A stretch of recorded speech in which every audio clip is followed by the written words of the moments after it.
Bom, nós vamos proceder da seguinte forma: pergunta, resposta, réplica, tréplica, universitários e assim por diante. Ok, eu vou ser direto, objetivo e trazer aqui o primeiro bloco de perguntas que tem a ver com o papel do marido, a sua liderança, sua presença em casa. Como lidar com o cônjuge que trouxe para o casamento hábitos de criação não bíblicos e que não aceita que está errado?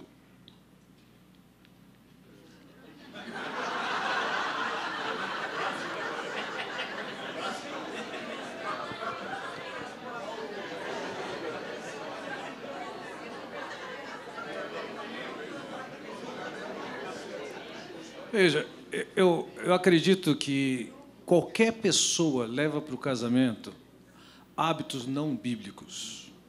Então, ainda que essa pessoa, aparentemente, é uma mulher perguntando, ela enxerga isso no marido, mas, de alguma maneira, também no seu comportamento, à luz de um determinado padrão de espiritualidade, também vai se ver na condição dela.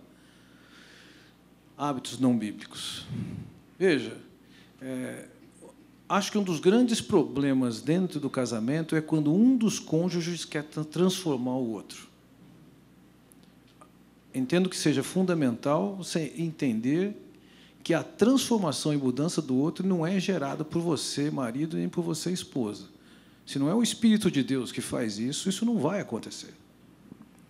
Então, minha compreensão, quando você percebe essa conduta e hábitos que efetivamente não são bíblicos, algumas vezes eu percebo a crítica ao hábito do outro e o outro é normal, as pessoas só não concordam, a sua visão tradicional, o seu paradigma é diferente. Agora, se existe alguma coisa que assim seja de fato, que se caracteriza por não bíblico, por não adequado, contra os princípios de Deus, número 1, você que percebe isso, procure viver a sua vida com Deus o mais íntima possível.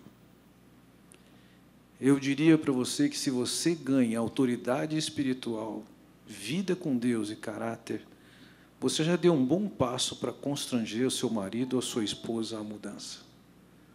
Número 2, você tem que orar pelo outro e crer naquilo que Deus pode fazer que não está ao seu alcance. E eu diria, estabelecido bem essas duas condições, oração e uma vida espiritual bem qualificada, poder conversar sem ser num clima de disputa, sem ser num clima de reclamação. O Jader ainda falou sobre isso hoje de manhã. Sabe, colocar, olha, eu vejo isso como problema, você vê isso como problema? Você não acha que a gente tem que resolver isso? Se não há progresso nisso, dizer, eu vou procurar ajuda, eu acho que nós precisamos de ajuda, você quer vir junto comigo para procurar ajuda? Se disser que sim, você pode dizer, você quer escolher o conselheiro?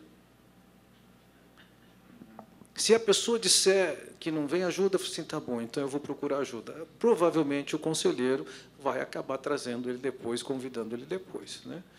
Agora, isso não é no seu tempo, não é do jeito que você quer fazer, e tentar manipular e mudar. Veja, já antes do casamento, pensar que você vai casar e vai mudar o outro, tremendo engano. Se você olhou isso antes, e é isso que deve ser visto antes, defina se vai casar ou não, depois é paciência, oração, a sua vida com Deus que pode promover essa mudança. Estendendo um pouquinho, dá licença, Jader. Acho que cabe a você também agora, mas que eu tenho 4 perguntas, todas elas relacionadas a este assunto.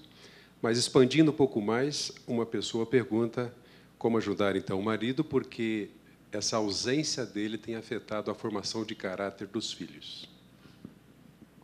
Nós falamos hoje pela manhã que a presença do homem é muito importante, é fundamental para o menino e para a menina. Vou até dizer alguma coisa e vou até mais longe, nessas experiências que nós vamos vendo na vida, conversando com as pessoas. Até mesmo a questão de homossexualidade. A ausência do homem, o referencial homem, em casa, tem marcado muitas meninas. Então, tem que rever aonde você está investindo sua vida. cabe aqui o que Jesus Cristo falou. De que adianta o homem ganhar o mundo inteiro? Talvez você está querendo ganhar o mundo inteiro, ou talvez você pode estar fugindo de responsabilidades. Todos nós somos muito imitadores de Jonas. Ele nunca disse ser de meus imitadores, mas nós imitamos muito Jonas no que Deus nos deu como mandato cultural. Mandato cultural do homem, do pai, do marido, do amigo. Todo pai deve ser amigo dos seus filhos, não colega, aquele colega conivente.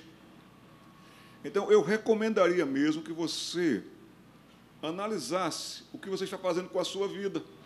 Não faz muito tempo, pastor Fernando, e vocês já devem ter lido sobre isso, eu também já li sobre isso, mas escutar sobre isso foi algo que me deixou assim, parado. Porque um rico empresário lá de São José dos Campos falou para mim que um dia ele chegou em casa, ele subiu para tomar um banho apressado e tinha um homem deitado na cama dele. E ele tomou aquele susto porque tinha um homem deitado na cama dele. E ele, quando entrou para ver que era o homem que estava deitado na cama dele, era o filho dele que tinha dado um estirão e ele não tinha percebido. Então, é fundamental que os homens revejam como estão investindo seu tempo no lar, seu valor de prioridades, seus princípios de homem e de paz. Eu peço que vocês analisem urgentemente, porque até mesmo é comum acontecer conosco, pastores. Nós queremos salvar muito o mundo e perdemos muitas vezes os filhos para o mundo. Então, é questão de ajustar. Todo o rádio, quem aqui é do tempo do rádio, ficava aquela fora de sintonia, era horrível. Mais incomodava o barulho da falta de sintonia do que a sintonia. Mas, quando sintonizamos, é uma questão de prioridade, eu diria assim, de sintonizar com as coisas certas. Se me permitem, como essas 4 perguntas foram feitas por esposas, há uma recomendação de Paulo que diz a vocês: falem sempre a verdade em amor. Isso serve para todos nós. E essa verdade, ela tem uma fonte. E essa fonte é a autoridade máxima sobre a sua vida, a vida do seu marido. Então, fale, não deixe de falar. Aguarde o momento oportuno, mas fale a verdade em amor. Segundo, para muitas mulheres na igreja que pararam de trabalhar depois de terem filhos, no entanto, eu não gostaria de parar de trabalhar após ter filhos. Ela vê isso.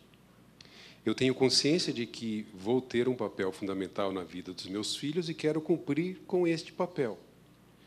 Diante disso, parece que sou uma mulher diferente, talvez reprovada aos olhares das outras mulheres da igreja. Gostaria de um esclarecimento sobre isso.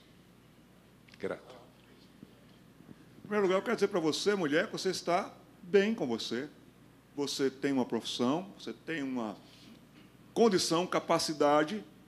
Agora, você também tem que rever suas prioridades. Eu não sou contra a mulher trabalhar fora, a mulher ter sua profissão. Muitas, hoje, até ajudam em casa, e também questão de realização pessoal. Agora, como você se realiza e onde você se realiza? Se você se realiza como mãe, então você vai ajustar as coisas a partir daí. Você vai poder julgar todas as coisas a partir daí. Com certeza, vocês lembram hoje de manhã, quem estava aqui conosco, nós temos aqueles 3 estágios da vida de um menino. Então, principalmente para o menino, se você é mãe de um menino, eu recomendaria você a prestar muita atenção nesse primeiro estágio, do 0 aos 6 anos. Eu diria para vocês que lugar de menino é em casa, na minha opinião, não é na creche. Casos excepcionais, casos em que são necessários, sim. Mas casos outros, eu recomendaria o menino em casa, principalmente nessa etapa. Também para a menina. Você poderia ter uma agenda, você poderia regular sua agenda, ou até ficar sem atuar profissionalmente por um tempo, para que você, então, veja a melhor condição para voltar para o mercado de trabalho. Nunca vi nenhuma mulher perder a sua condição e dignidade para o trabalho, pode ter perdido uma oportunidade de um trabalho, de um local de trabalho. Mas depois elas ajustam, regulam, e têm sido pessoas na profissão e em casa muito bem. Agora, incentivo você a que, entre uma escolha, trabalho ou casa, eu diria para você, não tem escolha. Casa, primeiro lugar, as demais coisas você vai ajustar. Eu creio nisso, eu incentivo isso. Eu lembraria também, em Provérbios capítulo 31, tem uma descrição da mulher, e e mostra uma mulher que é eficiente, bem-sucedida na sua vida profissional. Ou seja, as Escrituras descrevem uma mulher sendo bem-sucedida profissionalmente. Entretanto, se eu estou me lembrando de um número, é o seguinte: 80% do caráter da criança está formado até os 5 anos. Quem é que vai formar o caráter dos seus filhos? Quem é que vai conviver com eles e ser referência para eles? O que nós estamos fazendo? Dias atrás, se eu não me engano, foi no domingo passado, um casal da igreja em São Paulo estava indo para a igreja e posso não ter detalhes apurados disso, mas era Dia das Mães, um carro parou na frente deles, e uma criança abriu a porta, saiu correndo, atravessando a rua na frente dos outros carros, na frente do carro do pessoal da igreja.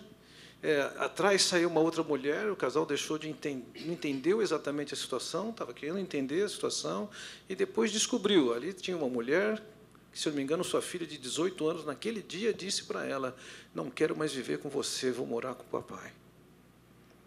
E ela vinha, alcoolizada, dentro do carro, praguejando no seu filho, de, se não me engano, 11 anos, é isso? Alguns de vocês conhecem essa história melhor do que eu. 11 anos, falou: não aguento mais, saiu correndo do carro. O que nós estamos fazendo com nossos filhos? Estamos fazendo o que devemos fazer com os nossos filhos? Então, eu diria, mulheres, vocês têm a oportunidade de até serem bem-sucedidas profissionalmente, mas a sua prioridade, seu privilégio, é um investimento tal na próxima geração. E isso envolve dedicação nesses primeiros, Jade falou, 6 anos, de uma maneira bastante intensa, que é o que eles precisam. Ok. A próxima tem a ver com comunicação no relacionamento. Eu vou juntar duas numa única pergunta. Como identificar o abuso moral,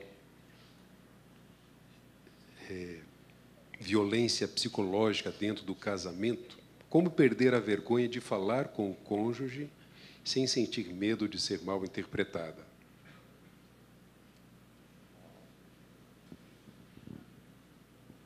Meus irmãos, que dificuldade é o relacionamento. Pastor Fernando disse uma coisa muito certa aqui, que é o antes. O antes é muito importante. Devemos orientar melhor os nossos jovens para casamento, nessa área, nessa hora. Mas o diálogo é fundamental. O respeito é primordial. Nós temos que respeitar a pessoa com quem nós convivemos, com quem nós casamos. Uma mãe, uma vez, tomou uma resolução de ano novo: vou tratar os meus filhos nesse novo ano como eu trato os filhos dos outros. Nós tratamos os outros até bem, temos respeito, consideração e tudo, mas devemos ter muito cuidado. Essa pressão psicológica é terrível.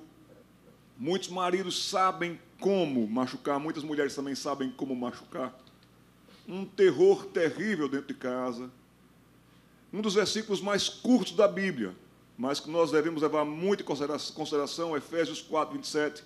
Não deis lugar ao diabo, não deis lugar ao maligno, e ele vai entrar nessas brechas que nós dermos para tratar, para agir, para colocar veneno. Lembro da história do seu Joaquim, lá no Paraná. Seu Joaquim morava em Ubiratã, um homem da roça, um homem muito simples, uma casa de madeira com frestas. E o seu Joaquim, então, ele tinha uma psicologia maravilhosa, uma foice. Entravam cascavéis, de vez em quando, na casa do seu Joaquim.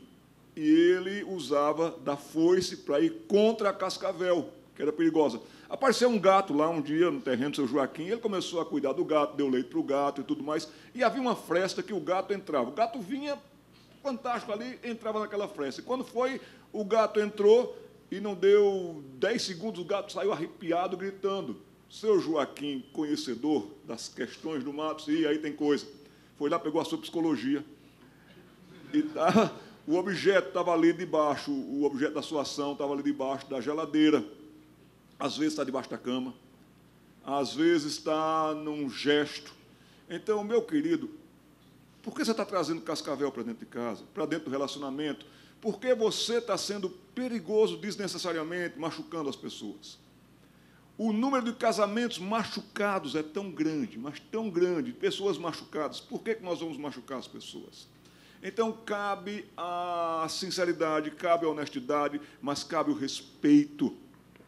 Eu duvido que você trataria a sua esposa na frente do pastor, na frente do pastor, na frente de uma visita. Mas você trata o seu cônjuge dessa maneira na frente de Jesus. Então, tenha respeito pelo seu cônjuge e tenha consideração que tudo o que nós fizermos, Deus está vendo. Deus está vendo uma criança lá na Síria. Ela ficou tão machucada, tão sofrida, que ela disse, quando chegar no céu, eu vou contar para Deus tudo o que vocês fizeram comigo. Então, nós temos que ter esse cuidado, porque Deus está vendo. E Deus, Ele é juiz, e Deus é Senhor. Então, eu peço a você, trate com respeito, com dignidade o seu cônjuge. Maridos e mulheres, isso é necessário, isso é urgente. Senão, vai acabar tudo, vai piorar tudo, vai desgraçar tudo. Essa é a minha visão diante da colocação que o nosso irmão nos trouxe nessa tarde. Uma das perguntas que foi feita é como é que eu percebo, discerno, se está havendo abuso. Eu tenho um palpite aqui. Se você tem essa dúvida, você já está sofrendo abuso. E eu diria o seguinte, para simplesmente ter certeza disso, procure uma pessoa madura. Descreva o que você está passando e pergunte se isso é normal. Porque é possível que vocês já estão acostumados com esse tipo de tratamento que ele pareça normal. Anualmente, eu vou a Mapuera. Esse ano, estou indo com um grupo de mais 4 pessoas para Mapuera, onde tem, na aldeia, a última vez que eu estive lá, tinha 1.500 índios. Do jeito que eles se proliferam, deve estar chegando em 1.800 agora, já que tem uns 3 anos que eu não vou lá. E uma das coisas que me impressionam ali é o semblante das mulheres. Eu acho um semblante de dor, sofrimento. E, conversando com uma missionária sobre isso, eu falei, elas reclamam da vida que elas levam, que é duríssima. E a missionária me disse assim, Fernando, essa é a única vida que eles conhecem. Eles não comparam com nada. Então, o fato de elas não conhecerem a vida bem mais fácil que nós temos no nosso ambiente, elas não discernem a vida dura que elas levam. Então, se você suspeita que você está sendo emocionalmente abusada, agredida pelo seu marido, ou vice-versa, procure uma pessoa bem madura na fé, descreva o que você está passando, para que essa pessoa possa dizer se o que você está passando é um absurdo ou você está exagerando na sua interpretação. E, uma vez que confirmou o abuso, vá procurar ajuda em quem pode orientá-la com sabedoria. Esta aqui é sobre finanças, futuro, aposentadoria. Planos de aposentadoria do casal, quanto importa pensarmos economicamente em nossos filhos quando estes estiverem em tempos difíceis em sua vida adulta?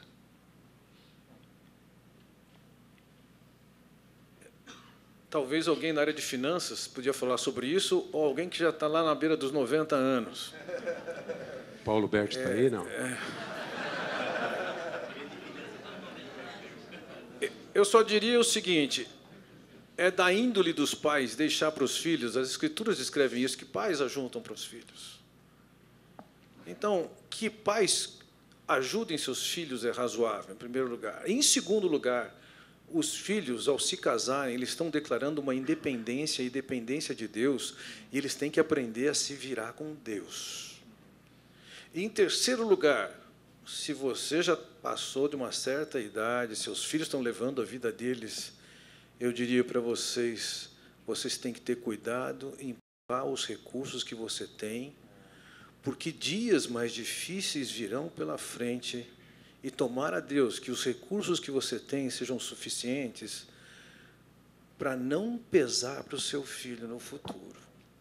Então, a partir de uma certa idade, vale a pena você pensar, é hora de você cuidar de manter os recursos que você precisa para o restante daquilo que é estimado da sua vida. Muito bem colocado pelo pastor Fernando.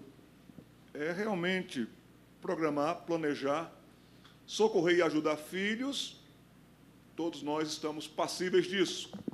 Nossos filhos podem passar por um momento difícil, um desemprego e etc. Agora, sustentar caprichos de filhos, você até comprometer uma poupança que você fez para a velhice, por causa de algum capricho de filho, etc. Muito cuidado com isso. Eu acredito que você pode não resolver um problema e criar grande problema para você.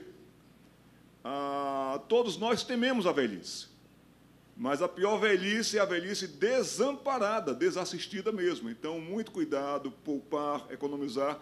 E, nas nossas igrejas, eu acredito que nós deveríamos ter até mais seminários e palestras sobre isso. Nós temos pessoas aqui no nosso meio, pastor Fernando, acredito que poderiam dar essa resposta, pelo menos melhor do que eu, para orientar, para fazer uma planilha, para fazer um planejamento. Socorrer filho numa necessidade, ok. Agora, sustentar filhos por causa de caprichos, que dor. Eu fui visitar um pastor, bisavô esse pastor. Cheguei lá na casa desse pastor, eu encontrei 3 meninas pequenas, pequenas mesmo.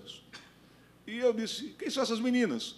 São minhas bisnetas, que a neta arrumou, não quis cuidar, empurrou para o bisavô. A bisavó já muito cansada, uma senhora com muitas dificuldades, e o senhor lá, bisavô também, com nenhuma condição de ajudar aquelas crianças. Então, estava um sufoco para eles. Orientem, tratem, até devemos ensinar muito bem os nossos meninos e meninas dessa época, que eles façam planejamento. Essa é uma época em que as pessoas até ganham bem, mas também gastam, infelizmente, muito mal.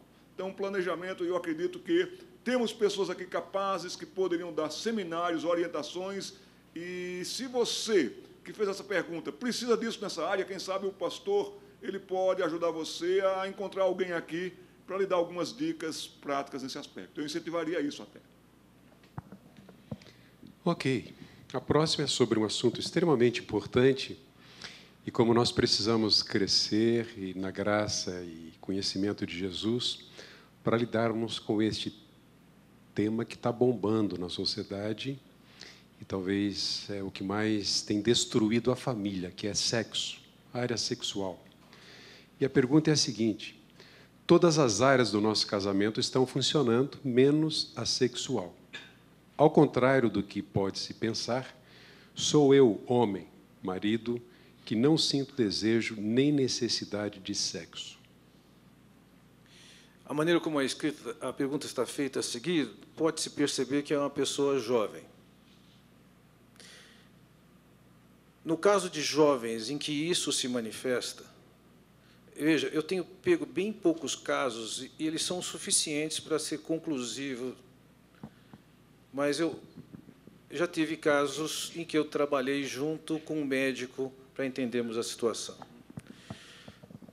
No que tange a clínica médica, se envolve uma pessoa jovem, saudável, não envolvida com drogas e não está deprimida, em 98% dos casos não envolve nenhum problema de saúde.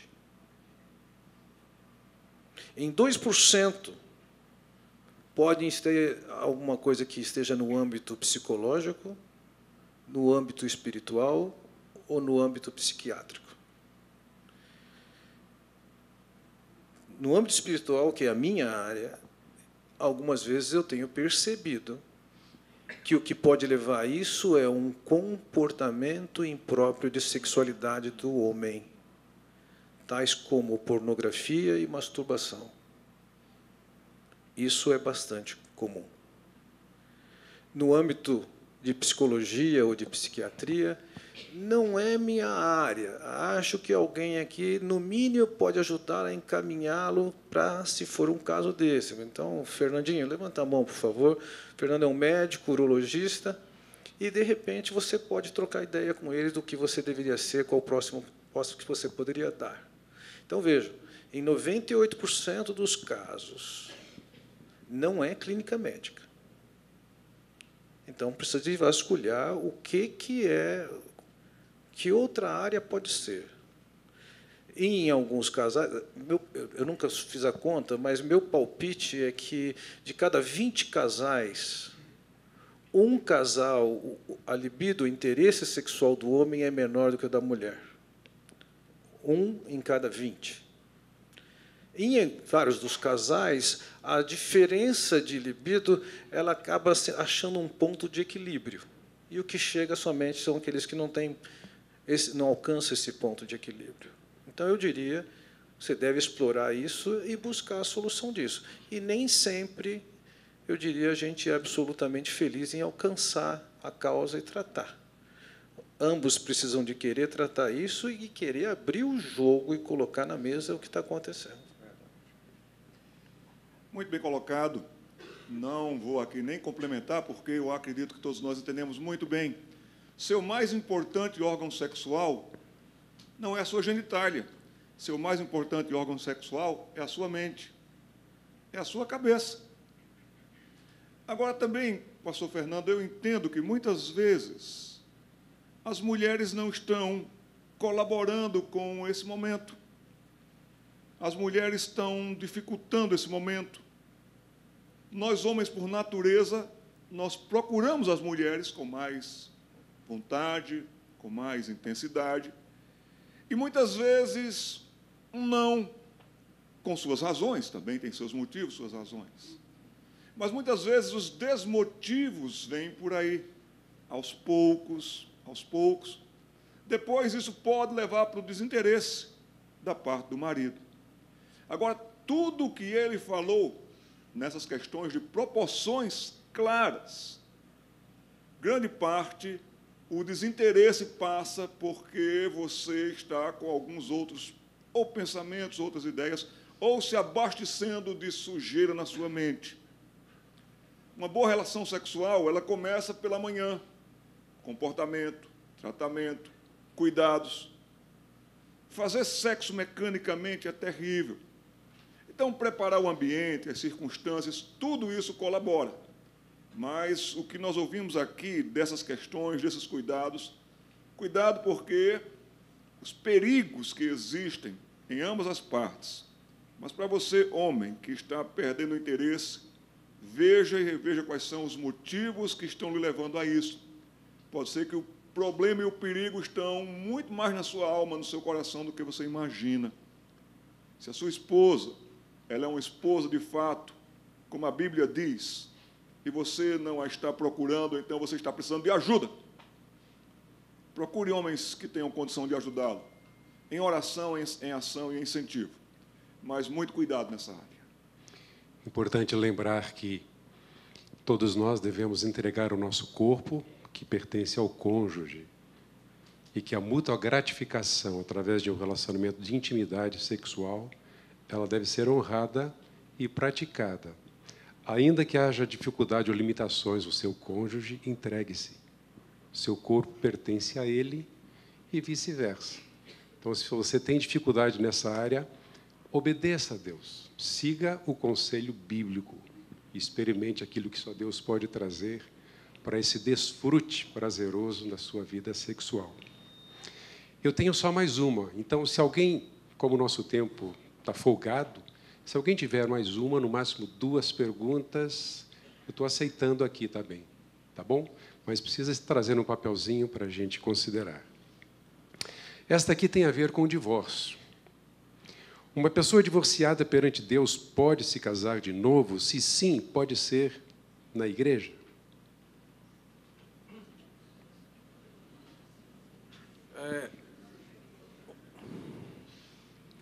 Vamos lembrar do debate do Senhor Jesus Cristo sobre o divórcio. O Senhor Jesus Cristo, na maneira como ele tratou, dentro do ambiente que é citado nos evangelhos, ele colocou claramente, em primeiro lugar, que o que Deus juntou não é para separar. Em segundo lugar, ele diz que Deus, através de Moisés, permitiu o divórcio. Foi uma permissão. Em terceiro lugar, ele coloca claramente ali que um novo casamento é permitido desde que tenha sido por questões de imoralidade. Por outro lado, eu entendo e dou graças a Deus por ver isso, que mesmo a imoralidade pode ser tratada, perdoada e restaurada. E acredito que esse é o ideal de Deus. Não é porque o outro pecou que eu cancelo meu casamento. Nesses últimos dias, agora de mês de maio, nós temos visto um progresso significativo com um casal da igreja que chegou a se separar por causa de imoralidade. E que, no processo de aconselhamento, e depois de longas lutas e grande caminhada de um dos pastores da igreja, no caso, Wagner, definitivamente esse homem voltou a agir corretamente, ainda que eles estejam separados, ele não está mais em casa. Nessa quinta-feira, esse casal voltou ao advogado, a advogada, na verdade, uma não cristã, para dizer e parar o processo de divórcio. Ela tinha esse direito, eu diria ela tinha, mas ela se dispôs a caminhar e ver o que está acontecendo, e agora os dois estão caminhando para a reconciliação. Eu diria que isso é o ideal. Agora, caso de infidelidade, de insistência em manter-se na infidelidade, violência familiar, entre outras coisas, tem a ver não com o ideal de Deus. E, em algumas circunstâncias, Deus diz o seguinte: se separou, fica separado ou se reconcilia. Em alguns casos, há permissão de um novo casamento. Eu chego a pensar, é uma coisa com que eu tenho trabalhado algumas vezes nisso, e algumas vezes conversado com o Marcelo, é que progressivamente no Novo Testamento esse assunto tem sido levantado. E cada vez no tempo em que esse assunto foi levantado, um aspecto novo foi também considerado. Então, eu diria o seguinte: caso a caso precisa ser avaliado e estudado à luz do Novo Testamento. Eu já tenho feito casamentos de pessoas divorciadas. Quero dizer, eu me envolvo com a cerimônia de casamento. Eu entendo, na nossa sociedade, quem faz um casamento é no cartório, o juiz de paz, que pode delegar até a autoridade para o pastor fazer. O que acontece na igreja, isso é absolutamente secundário. Então, caso a caso, precisam ser avaliados. Mas, efetivamente, divórcio não é a solução para o problema de casamento. Verdade, pastor. Eu também creio que nós estamos entendendo muito errado o casamento. Nós estamos entrando muito errado no casamento. Acredito que nós precisaríamos ler mais, estudar mais, ouvir mais pregações. Devemos pregar mais sobre casamento. É a segunda mais importante decisão que uma pessoa tem que fazer na vida. A primeira é seguir a Cristo. A segunda é com quem eu vou viver a vida. Josh McDowell dizia uma coisa muito importante: quando for procurar alguém para casar, não procure encontrar alguém com quem você vai viver. Procure encontrar aquela pessoa sem a qual você não conseguirá viver. Então, nós precisaríamos instruir muito mais os nossos jovens. Deveríamos ter mais encontros como estes. Um encontro como esse faz muito bem. Já vi muita gente vir para um encontro de casais dizendo: olha, segunda-feira a gente está no advogado. E, graças a Deus, antes da segunda-feira, os dois estavam ali, no Calvário, reconhecendo os seus pecados. Precisamos também parar com a quantidade de divórcios nos nossos casamentos, nas nossas igrejas, gente. Antigamente, um crente para se divorciar era um motivo muito sério e algo muito raro. Mas hoje, muita gente entra no casamento com aquela ideia: casou, se não deu certo, separa. Estão tratando o casamento como uma mercadoria, como um negócio que não deu certo, como um carro que você comprou e não gostou, repassa. Infelizmente, hoje, o número de divorciados na América, dita cristã, no cinturão da Bíblia, ultrapassa, e muito até, muitos locais de incrédulos. As nossas igrejas estão também entrando nessas estatísticas, porque nós também não estamos dando o próximo passo, nós não estamos andando a próxima milha, nós estamos cheios de razão. Qualquer razão é razão e motivo para a gente divorciar, para a gente pensar em divórcio. Hoje eu estava conversando com a minha esposa e, graças a Deus, caminhamos para 30 anos de casados. Já tivemos nossos momentos, nossas dificuldades, nossas questões todas, como todos vocês também já tiveram. Mas uma coisa eu disse para minha esposa, ela disse para mim, eu nunca pensei sequer na possibilidade de separar de você, porque eu não saberia viver sem você. Nós temos que levar o nosso cônjuge em máxima consideração, em ternos afetos de misericórdia. Nós precisamos rever os nossos casamentos, nós precisamos rever os nossos valores, nós precisamos rever as nossas famílias. Meus irmãos, se nós não fizermos isto, esse mundo vai piorar sem referencial de esperança. Muita gente está esperando que você, que seu casamento funcione biblicamente, santamente, seguramente, humanamente, para vir buscar de você consolo e conforto. Mas muita gente nem pede mais orientação para você, porque também diz, não vale a pena, eu não vejo diferença nessas pessoas. Nós não estamos fazendo diferença, nós não estamos sendo diferentes, nós não estamos cuidando dos nossos lares com diferença dos nossos casamentos. Eu rogo a vocês, sejam bondosos, amem os seus cônjuges. Hoje à tarde eu fiquei tão contente, dei uma volta aqui, e eu vi tantos casais jovens de mãos dadas, conversando, lidando, amando. Façam isso, mas vamos parar com essa desgraça do divórcio dentro da nossa igreja por qualquer motivo. Jesus Cristo mesmo disse, a permissão foi dada por causa da dureza dos vossos corações. Tem muita gente aqui com coração duro.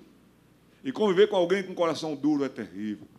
Coração duro traz uma cara dura, traz uma cara feia, traz resmungos, traz gritarias, traz tudo isso. Muito do que você falou para a gente aqui, pastor, passa pela dureza dos vossos corações, dos nossos corações. Não adianta trocar de marido, não adianta trocar de mulher. Tem gente que já está no terceiro casamento, quarto casamento, uma desgraça de vida. Então, eu incentivo vocês a examinar seus próprios corações. Nós somos muito bons em examinar os outros. Se pudéssemos, cantaríamos na igreja aquele cântico, a começar, em quem? Mas a gente canta assim, a começar no irmão João, quebra corações, e já que iniciastes com João, arrebenta Mariquinha também, bem que Josefa está precisando, e a gente é capaz de examinar todo mundo. Na hora da ceia, que é um meio de graça, nós deveríamos levar mais em consideração, examine-se, pois, o homem a si mesmo. Coma do pão, beba do cálice. Como é que está a sua vida cristã? Geralmente, divórcio, novo casamento, tentativas disso e etc., vem de um coração endurecido, ou de um coração frio, ou de uma fé que esfriou. Eu já vi o Senhor restaurar muitos casamentos, quando o coração foi amolecido por ternos afetos de misericórdia. O pastor falou muito certo, não pense em mudar a pessoa, pense em mudar você. Casamento é um negócio impressionante. Você, mulher, antes de casar, já percebeu a peça que você tinha do seu lado. Você, marido, também já percebeu a moça que tinha do seu lado. Mas você, mulher, foi para o casamento assim, não, quando casar ele muda, quando casar ele muda. Ele não mudou. E você dizia assim, que bom que eu vou casar com ela não vai mudar, ela não vai mudar, ela mudou. É impressionante.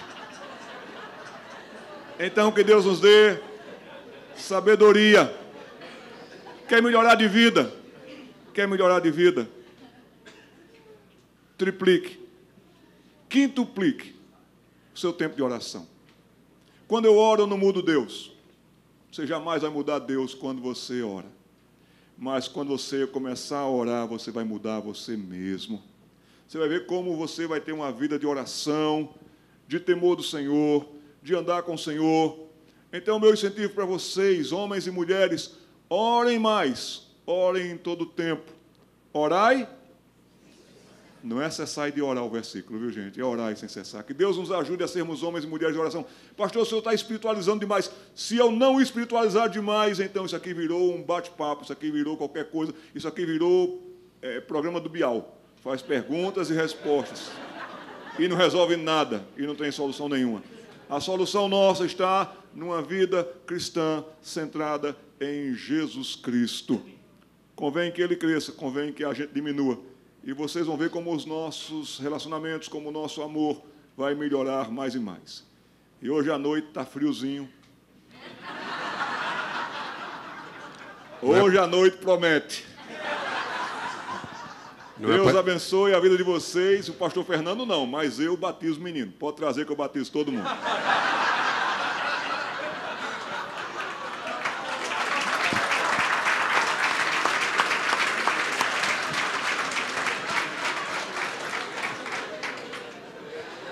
Agradecemos muito ao Jader, ao Fernando, por esse tempo especial.